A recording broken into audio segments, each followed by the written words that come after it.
Sit down." She pointed to the other chair by the desk. "You are the last person I was expecting to see when the door opened." She studied the strong figure with its broad shoulders and well-set head. He nodded back to her glance. "You haven't seen me for some time." "2 years," said Millie. "Yes, it's been a good while." He sighed a little and glanced about the quiet room. "Nice coop you've got up here to think in. I wish I had anything half as good. Always somebody racketing around or wanting something."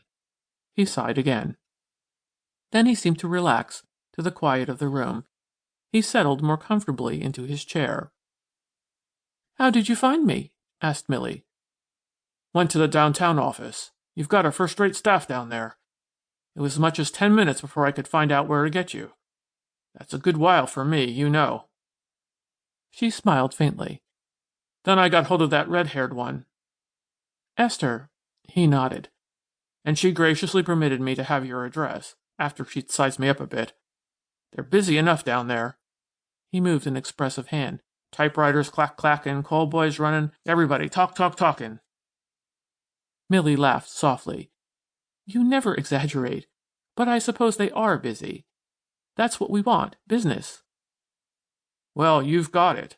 I don't see just how you've managed it, either." He looked at her. "I tell you frankly, I never thought you'd turn the trick." "You told me that 2 years ago, didn't you?" "And I meant it." He seemed to muse on it. "People don't like women detectives as a rule. Don't trust 'em. Won't hire 'em." "You hired me," suggested Millie. "Yes, but under me. That's different. You worked under my direction. Did as I said." He seemed to expand a little. "I never said you weren't a good detective," he went on. "Only I didn't believe the public would stand for a woman, giving a case over to her entirely. I've missed you," he added irrelevantly. "I'm glad of that," said Millie. "How's the business?"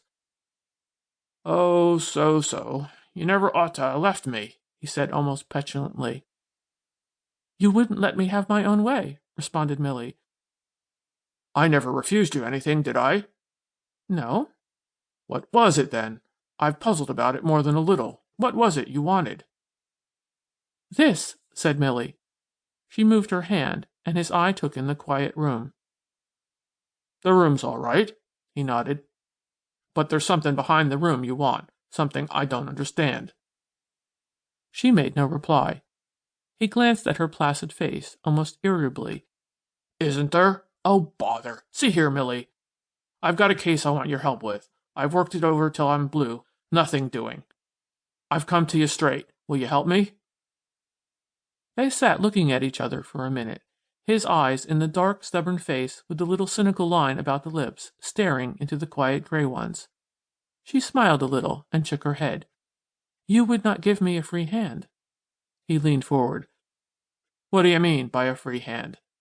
You're always talking about a free hand. That's why you left me, far as I make out, a free hand." He spoke a little contemptuously. "Well, take it." "You mean you will do as I say?" A little light leaped into her face. "I want you to catch this Jim Hudson." He slapped a paper he held in his hand. "I know he's guilty, but I can't get at the facts. If you can pin him down, it's a big case, big reward. And then there are others. You'll find a dozen cases hung up, waiting for you."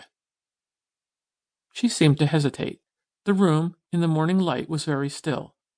The handful of flowers on the desk gave out a subtle fragrance.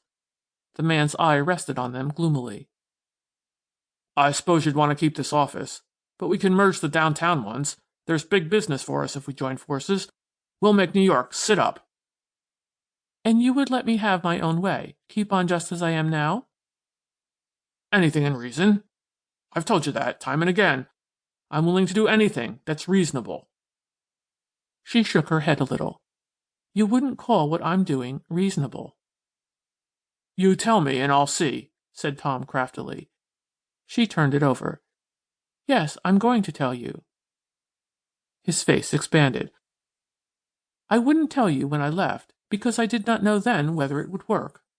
I wanted a chance to try it out. Now I know." "Oh, it works all right," said Tom gloomily. "It works. I ought to have had that sergeant case."